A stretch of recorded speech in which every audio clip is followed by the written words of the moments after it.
Okay, in terms of the stuff, deadlines are unchanged. So, exam 1, quizzes part 2, October 19th. Exam 2, quizzes part 3, November 16th. Exam 3, exam 4, quizzes part 4, December 7th, day that she wrote in infamy. And those are all deadlining at end of day, 7:59 p.m. Exam 5, the final, covering all the things, if you need it, since the best 4 to 5 tests count. More on that later in the semester. Deadline's December 13th, and deadline's at 5 p.m., giving you the normal end of the final, so you have all the time. For the paper, draft deadline November 9th, +5 deadline November 14th, Blackboard, end of day. Emergency deadline for full credit, November 21st, end of day. And the desperation deadline for half credit, December 8th, end of day. Before pressing on to our new stuff, namely looking at our good dead friend, St. Thomas Aquinas, anything about any previous stuff, stuff that has been, stuff that shall be, or other stuff that is more stuff. Okay. So this time we're looking at our good dead friend, Thomas Aquinas. And we saw some of his backstory in the classic flying cow story. And picking up there, he wrote a lot of stuff. He was super busy, created about 25 volumes, and supposedly kept 4 scribes, people who write stuff, kept them going, while he's dictating his books. And his big work is appropriately named the Summa Theologica, or the Great Theology.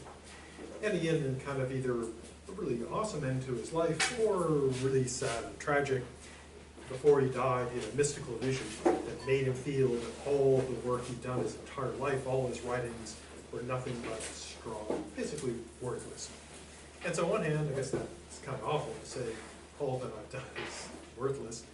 But on the other hand, if he has a mystic vision, sees God and stuff, so it could be good.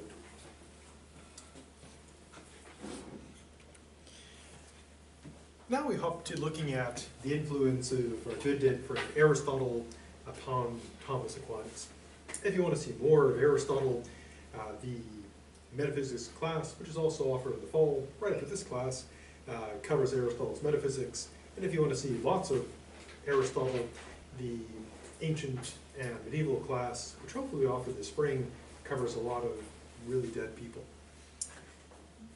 Now, Aristotle, of course, was a student of Plato, and when Plato died, he left Aristotle in charge of ethics and everything else. Now, the works of Aristotle were lost in the West for quite some time, but around the 12th and 13th century, the complete works of Aristotle finally became available in Europe, and it was a great success. Unfortunately, long after his death, so we didn't get any of those sweet royalties. But, this is why his name lived on. In fact, he was so influential that during the time period, people referred to him as the philosopher, because he was the guy.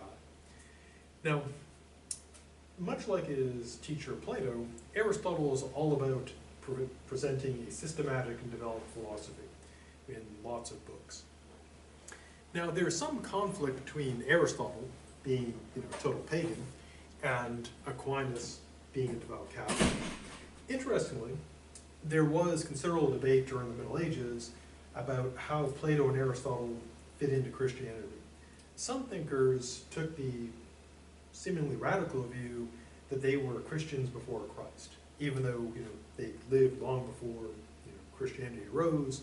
Their claim was they saw the true nature of the world, but of course couldn't be real Christians because that was way off in the future. In that they were looking at things correctly, only of course trapped in a pagan time.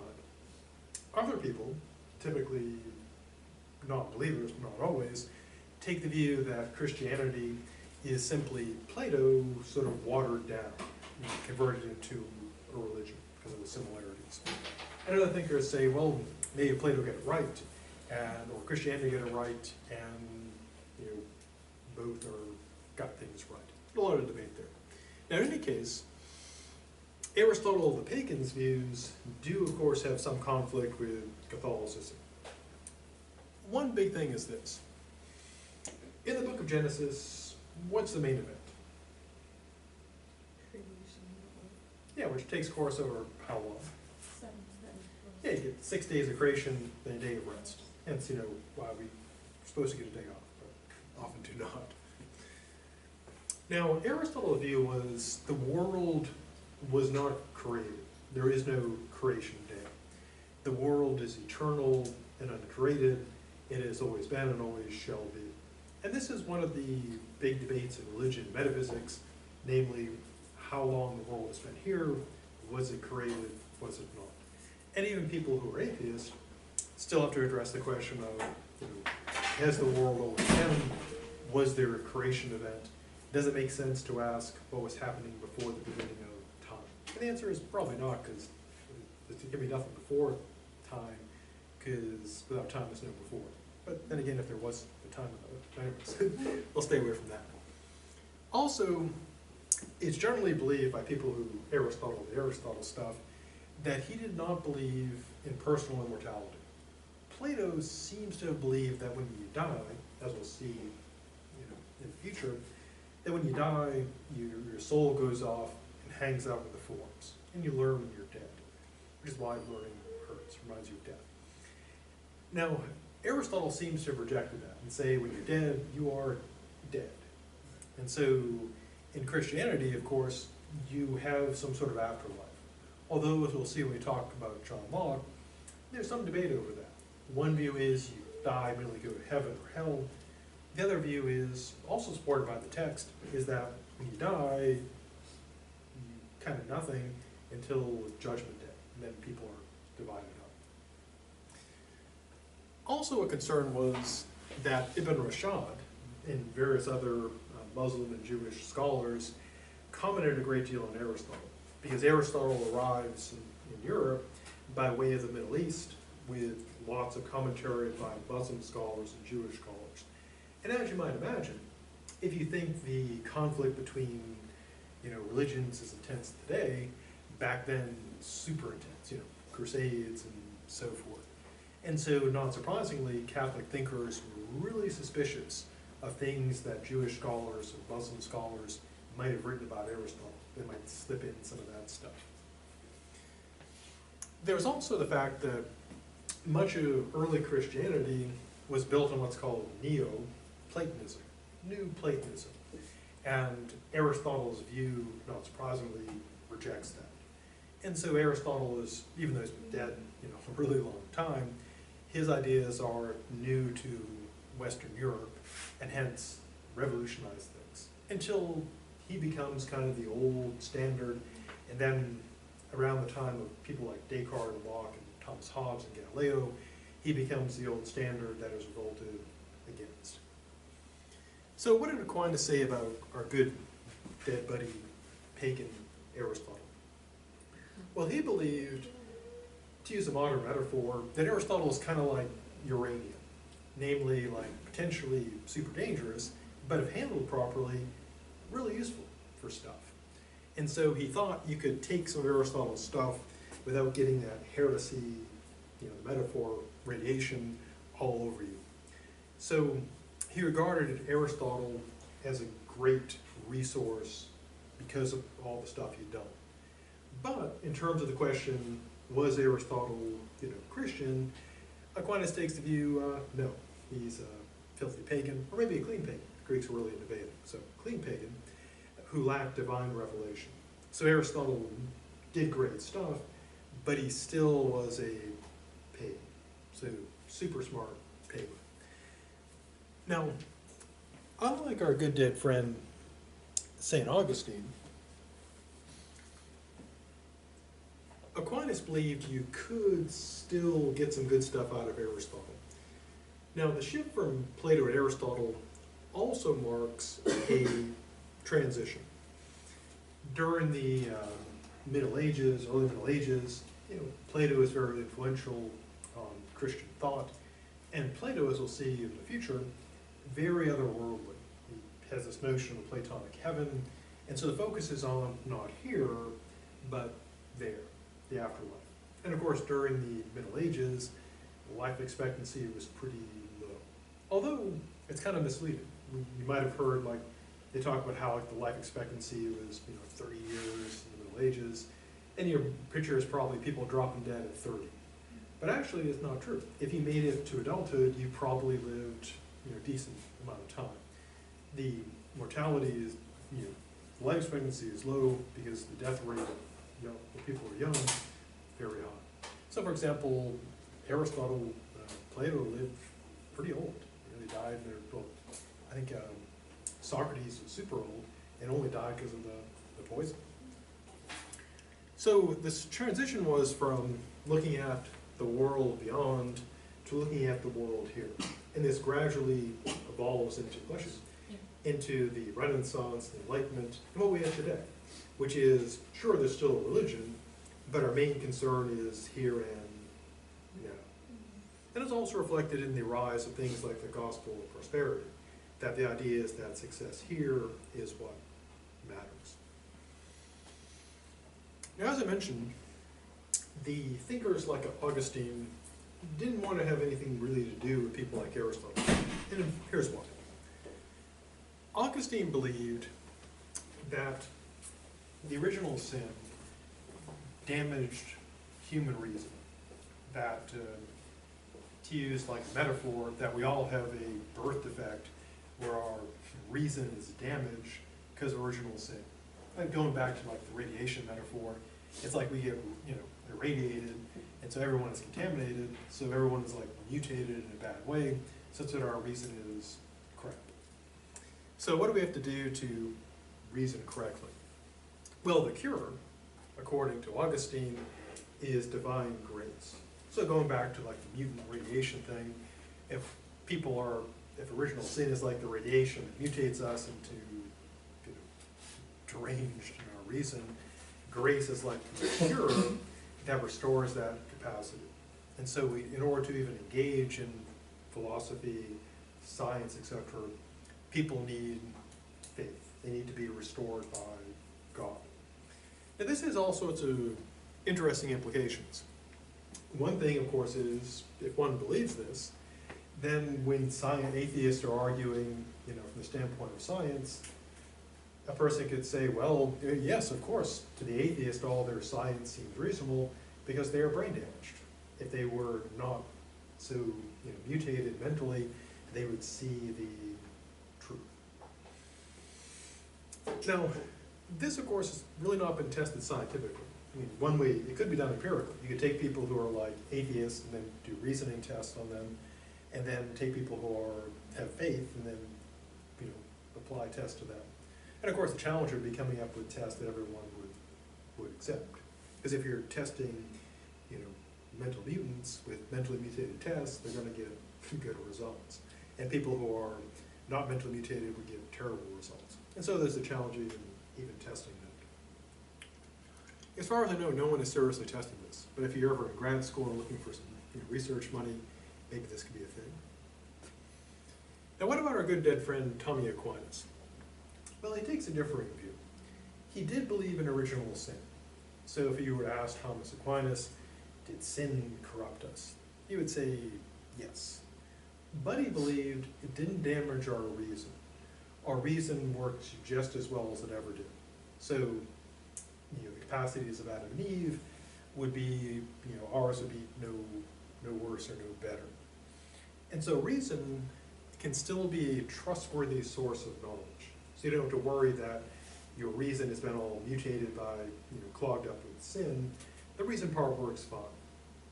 Now, of course, he did believe that we're all chock full of sin, so that becomes a problem, but not because of the reason.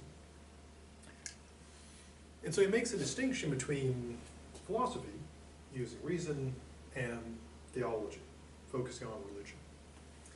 Now, going back to the ancient days of the start, about how philosophy and religion relate, there is the question, of course, of how we get our knowledge of stuff. And Aquinas says both ways. Theology works through faith and revelation. So if you have faith, however you test that, you can know stuff.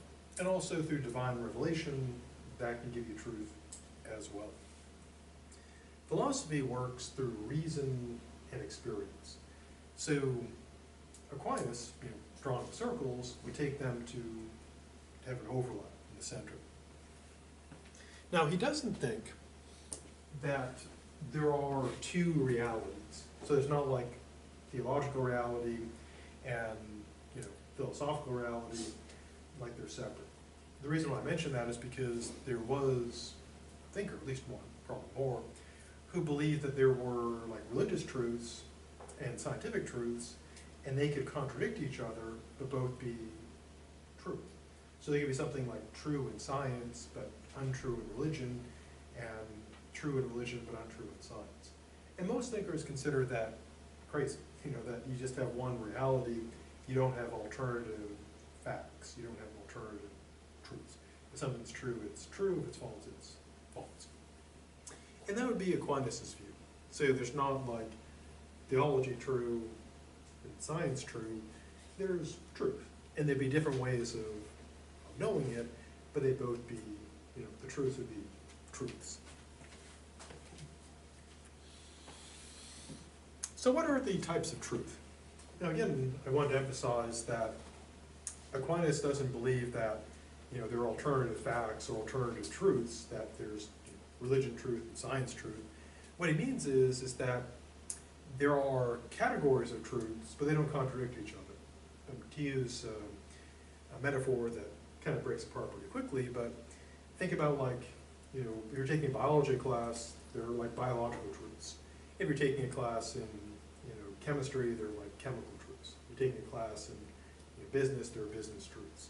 And it's not that, you know, what's a business truth contradicts like what's an economic truth or contradicts what's a chemical truth. They're just separate, you know, topics or subjects. So when he has these different types of truth, he doesn't mean that you could have like something being true and false in different areas. He means just there are these categories. So again, like a truth in chemistry is, you know, chemical truth, and a truth in business is a business truth, but they don't contradict each other. Because if they're true, they're, well, true. So first set of truth. Christian teachings that are a matter of faith. Now these are known through divine revelation. Now, revelation in all its forms, as you might imagine, is kind of problematic for knowing stuff. Because, well, what is revelation? Like, how does that supposedly work? How would something like a revealed truth?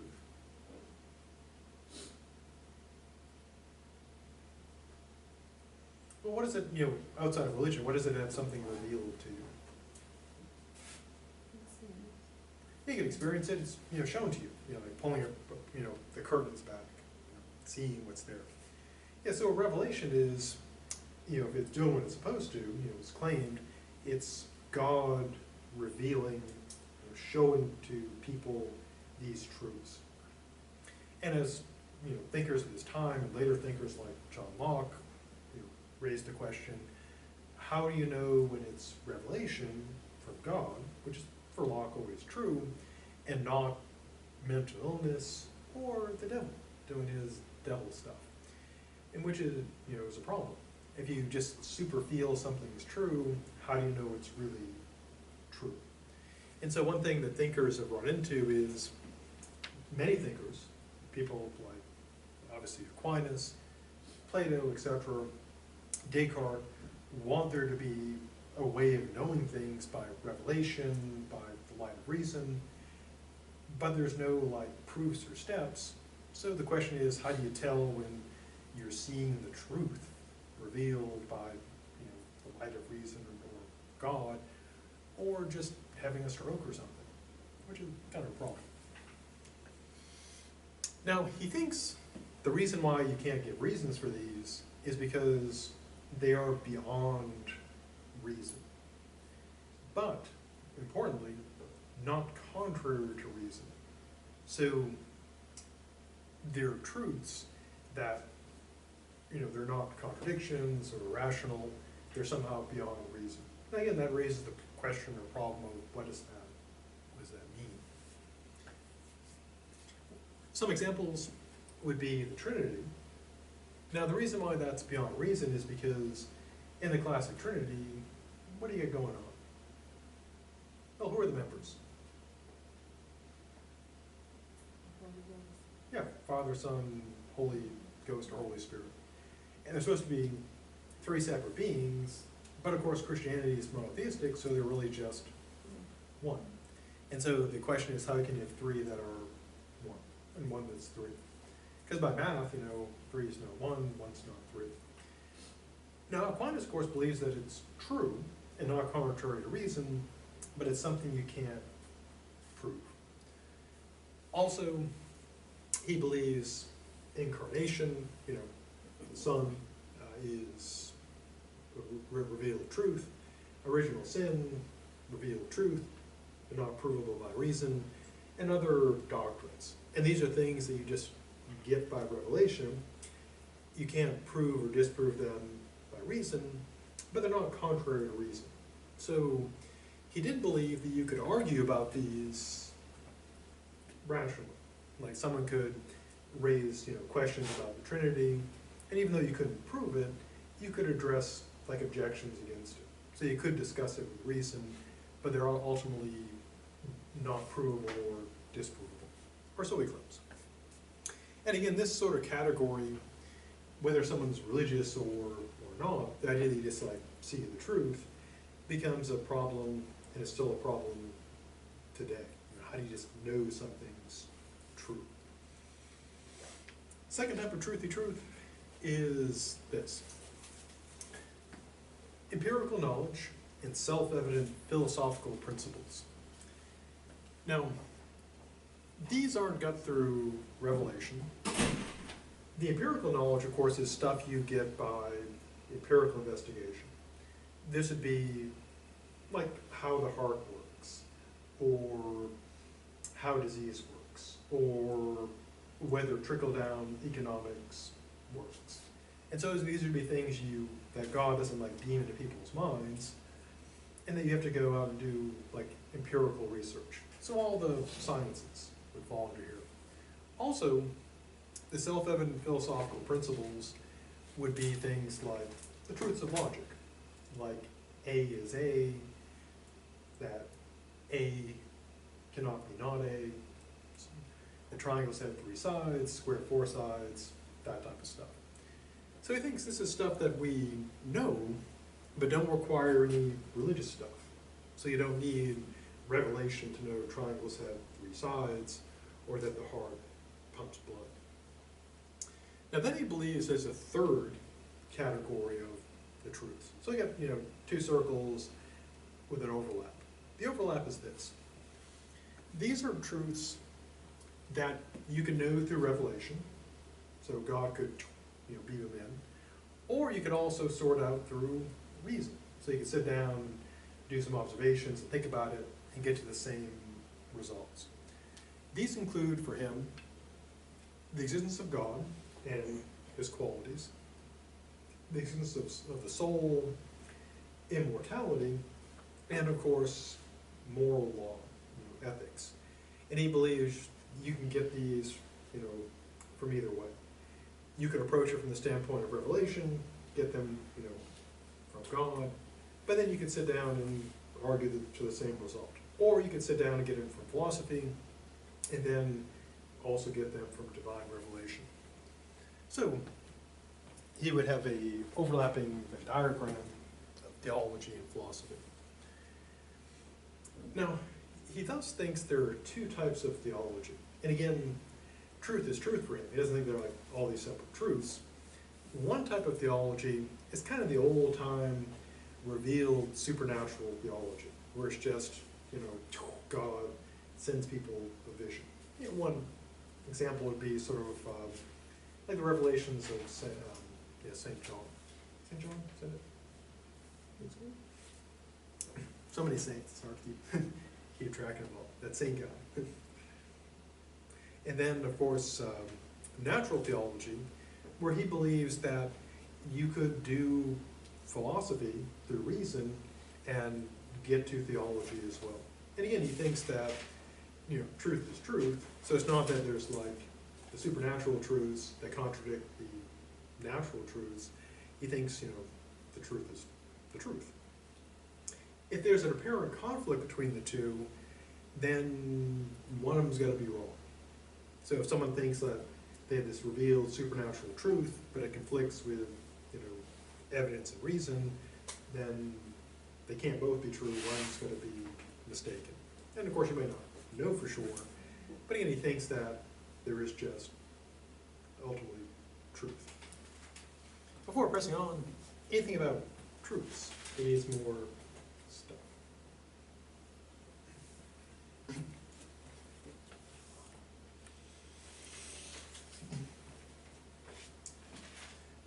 Now we're doing now a bit of epistemology of metaphysics, which will be the entire focus for part 3, but of course, to do philosophy and religion, got to bring in some of this as well. As we saw back in the ancient days at the start of the semester, epistemology is all about what?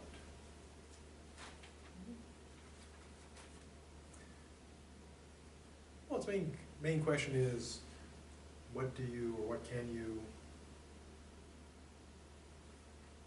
know?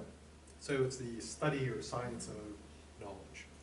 And of course, metaphysics is about the study of the nature and structure of reality, what there is. So roughly put, how do you know about what there is combined together? Now, Aquinas was heavily influenced by our good dead friend Aristotle. Aristotle believed, and this is the foundations of empiricism, and again, philosophy in general breaks down into those two big camps. The rationalists who say you can know stuff about the world by pure reason, and the empiricists who say you can't. Whatever you know about the world has to ultimately come from the senses. And so Aquinas is going to be an empiricist, a very dead empiricist.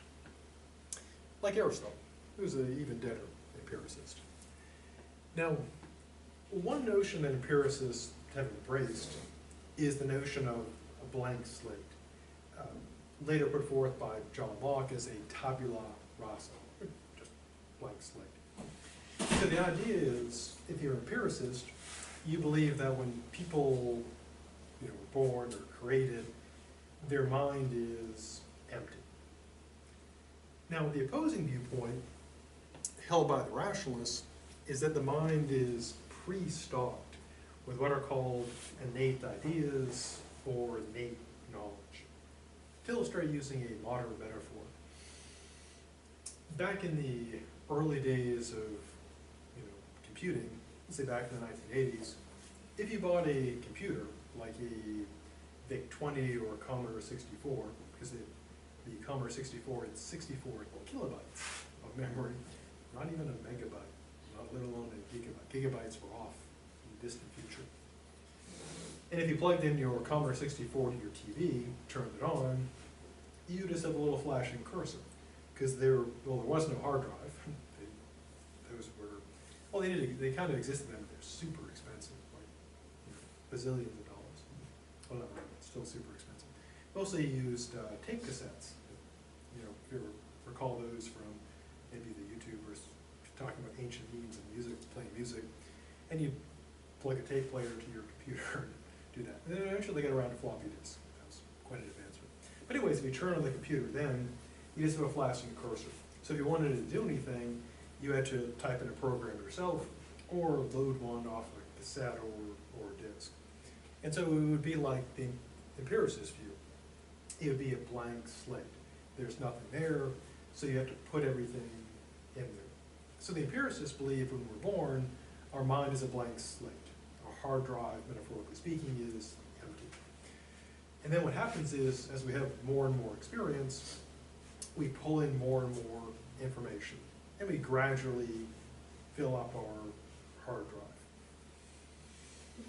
Now, in contrast, the rationalists believe that we have stuff pre-installed. To continue with the computer metaphor, today if you buy a computer, be it a smartphone, Apple laptop, PC, Chromebook, etc., there's an excellent chance that you already have all kinds of stuff pre-installed. So when you turn on your phone, you don't just get like a little cursor. You already have a bunch of apps. You have an operating system, you have a bunch of apps already in there, and so preloaded in the factory is all of this stuff. You may even have like a song from YouTube, but Apple, they give away that free song, created a lot of rage. How dare you give us free music? I guess that's why people are angry, because free music makes people mad. Or something. Maybe people just really hate you too. So if you're a rationalist, you, metaphorically speaking, believe kind of the modern computer model. All that stuff's preloaded in there. If you're an empiricist, you'd be like the old school computer view. That there's nothing in there, you gotta put it in there. Now, the rationalists, some think that this is done by God. So people like Descartes say God puts all the stuff in there, and then you're born, and you gotta go find it. But you could be an atheist and still believe in innate ideas. For example, one question about innate ideas is, do we have a built-in notion of beauty? Or are we culturally conditioned to recognize as beautiful what we're told is beautiful?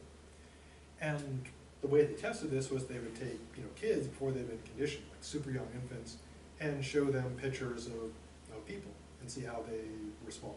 Now, of course, they can't talk yet, so they really can't say, oh yes, that's beautiful, but they gauge it by how long they look at the pictures, and they kind of make the inference, people look more at beautiful images, perhaps. And what they think they found is that we do have like a built-in predisposition to certain features. And since, assuming the infants are too young to learn that, it's got to be built in somehow. But the debate continues, how much is in there, if there is anything in there. Okay, so Aristotle believed that the mind's a blank slate, nothing's innate, and whatever you get comes in from the senses, loading into the mind. Now, there is, of course, to use a computer metaphor, a processor in there. And with a metaphor, this would be the intellect. The intellect for Aristotle and Aquinas, because Aquinas just borrows from Aristotle, is both passive in that it receives information. To use an analogy, think of your smartphone's camera or microphone, which is probably on now being recording stuff for the government, or Facebook, or the Russians, maybe all three. Maybe they're all the same now, who knows. And so if you have your camera going, your microphone going, it's just passively absorbing, data.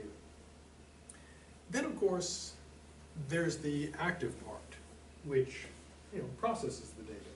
So to use the picture metaphor, you take a picture of your phone, it receives it, and then of course you can go in and start editing stuff, putting on like overlays and so forth, and that would be the active part. And metaphorically speaking, the mind does the same thing. Like right now, every second your data is pouring in through your eyes and ears and touch, and then you do stuff with it, process it, think about it, etc. So he thinks this is all a natural process. Basically, this gathering information, and then we go from like potentially knowing stuff to actually knowing stuff, and that's the model he has for the mind. And if you take a class in like child psychology or child development, you'll probably see this theory advanced even today. Blank slate and the operations of the mind. Before pressing on, anything about that? It needs more stuff. So that was metaphysics. Now, our good dead friend Aristotle, also our good dead friend Plato, as we'll see, believe that reality comes in degrees. And the thing that Aquinas borrows from Aristotle is a couple of critical notions. One is actuality, the other potentiality. Now, as Aristotle saw it, the way the world works is this. You've got matter, which Aristotle translated into Latin to be materia prima, or prime matter. And the prime matter is supposedly pure potentiality. Now, if someone's got potential, what does that mean? Yeah, they're almost qualified. They could be, they're trainable. Like if someone says a person is like a potential pilot or a potential tennis star, it means they're not yet, but they could be. And we usually use the term potential like in praising someone. We say someone's got great potential. We mean, they could do great stuff. And of course, people could have potential for bad stuff too, which we also use that. Now, in this case, the prime matter potentiality means it could be shaped into anything. Here's a metaphor. You can think of like clay, to use an old school metaphor, that could be shaped into any shape you want. Or if you want to use a more contemporary one, think of like 3D printing. Get the spool plastic, line in there, and you can print it into any shape you can program. And so for Aristotle, this prime matter has pure potentiality. It could be made into anything. So what does the making, the shaping? Well, Aristotle steals from his teacher Plato, and Aquinas steals from Aristotle, this notion of the forms. And one way to think of them metaphorically, if we're thinking of the prime matter as like the spool of plastic that goes into a 3D printer, the form would be like the file you put in the printer to print whatever it is you're making, whatever 3D object you're making. Or if you want like an old metaphor, you could think of like clay or metal, and the mold is like the form. So if you have a mold for like a cup or any object, and then you pour the metal or plastic in it, then you get the object. Now, according to Aquinas, God has no potential. Now, normally, if someone tells somebody they have no potential, is that praise or insult? Say, for example, if you asked somebody for a letter of recommendation, they said this person has no potential, would you be like, yay? No, because that normally sounds bad. Now, but it actually, in the case of God, is really good, because he has no potential because he is pure actuality. Because potential means you could have it, but you don't now. So potential is, in a way, not the worst thing. The worst thing is you don't got it, you can never get it, the good stuff. But pure actuality is the best when it comes to good stuff, because you've already got it. So God has no potential because he is pure actuality. Every good thing, he's got that. So there's no room for improvement for God, because he's absolutely perfect. Now this creates a bit of a problem, because if you're absolutely perfect, any change would be for the worse. Like if you're top, any change that occurred would be moving you down, the ranks. And so one problem that comes up with God being perfect or anything being perfect is, how does it ever do anything? Because any change would seem to be for the worse. Now, Aristotle, because of this actuality and potentiality, believed that there's a hierarchy of beings from lowest to greatest. Now, in Aristotle's hierarchy, there'd be, the absolute lowest, or below the low, would be nothingness. And then the top would be the most, actualized thing. Now, of course, for Aquinas, being, Christian, the lowest thing would still be nothingness, but the highest thing would be God. He'd be pure actuality. Now, one question, of course, that comes up is, and we'll see this in the future, is the problem of evil. Namely, why is there bad stuff? When you have things like Zika and Ebola, and think of anything you don't like. You might ask, why is this even here? Why is this an option? Death. Now, one answer that is made possible by this view of hierarchy is this.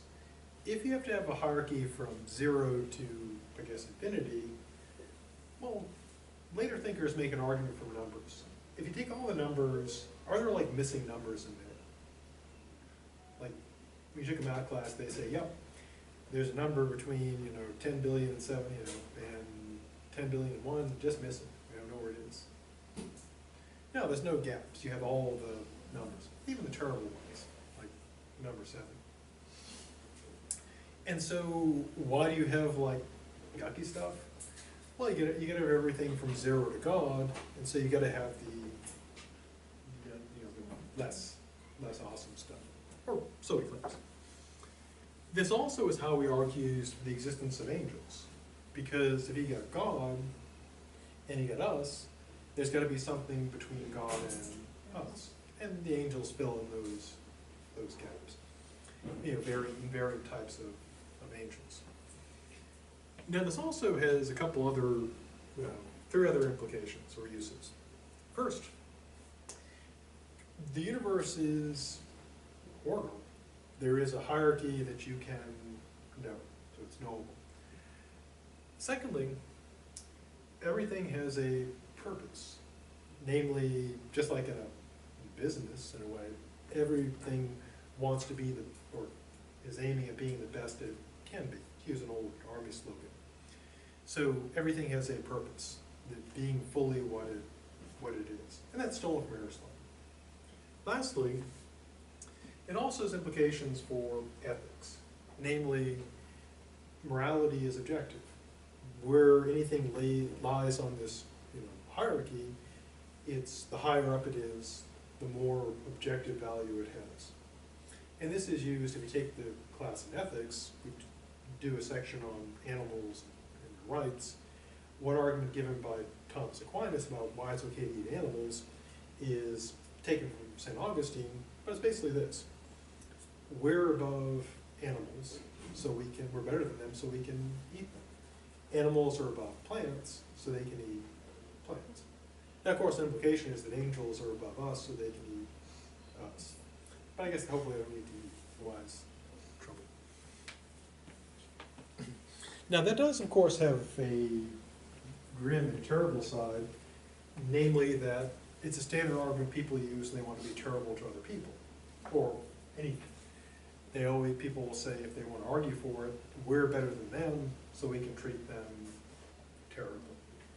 And so that is sort of the grim side of this metaphysics.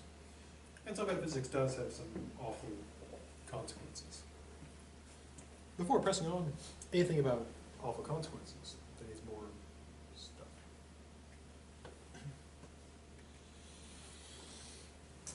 Last couple of things before getting to the 5 ways.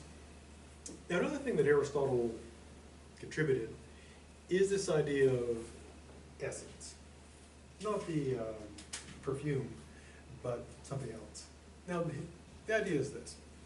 Aristotle developed the notion of what he calls essential qualities and accidental qualities. Now, accidental qualities are not like you get if you were driving your car and someone fender bended you. That wouldn't be like, and it isn't even that, it's an accidental quality. So it's not a quality you get by accident, but he means by this, and it's kind of an unfortunate name choice. An accidental quality is a quality that something could change or lose and still be the thing it is. So it's not essential to it. In contrast, the essential qualities, or essential quality is one that if something lost that quality, or the quality changed, it would no longer be that thing. For example, if we take a triangle, an essential quality of a triangle, the essential quality is being 3-sided. Because if you change that and make it, just 2-sided, it's not a triangle anymore. Or if you add a side, it's not a triangle, it's a square. And so essential to being a triangle is being 3-sided. But of course, the size of a triangle, its color, etc., those are accidental. So if you paint a triangle, it's still a triangle. If you make it bigger or smaller, still a triangle. But if you take away or add a side, no longer a triangle.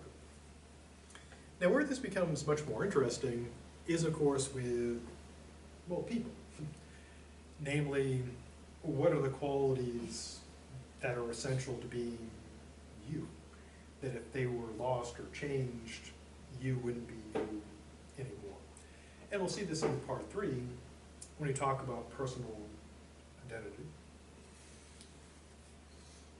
Now, Aristotle separates out existence from essence, but one thing that creates a lot of trouble in philosophy was the idea that existence is a quality of things, is a property. So in addition to being like reddish, rectangular, plastic, this would also have stuck to it the quality of existence. Now, one of the arguments, another version of the ontological argument for God, is the essence argument, which goes like this. God's essence entails he exists. Why? Well, because God is, supposed to be perfect. And so if he wasn't perfect, he wouldn't be God. And if he didn't exist, he wouldn't be perfect, and he wouldn't be God. But of course, he is God.